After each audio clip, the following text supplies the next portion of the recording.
আজ থেকে আমি দেখি আর আমি এটা নিয়ে আমি আইতে অসম্ভব। মানুষের বিবেক বলতে কোনো কিছু নাই। এইটা আমি পুলিশ প্রশাসন এবং থানা প্রশাসনকে আজকে আমি বলে যাব যে তার কঠিন ব্যবস্থা নেওয়ার জন্য।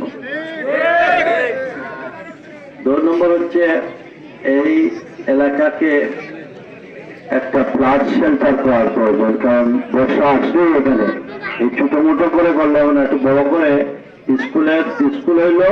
আবার এই যে লোক দেখানো 2-4 জন 15-20 জনের একটা ফ্লাড শেল্টার করে, এটা ফ্লাড শেল্টার করতে দিলাম হবে না।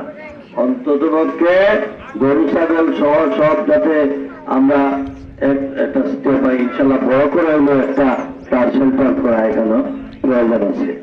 এখানে স্কুল আরো কি কি বলছে তো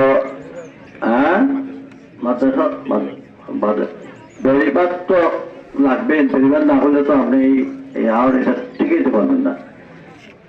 এরপরে মন্দির আছে আমাদের, মসজিদ, মন্দির, গির্জা, শ্মশানঘাট আশ্চর্য একটা কোম্পানিগঞ্জ গোয়েন্দাতে একটা জায়গায় শ্মশানঘাট নাই।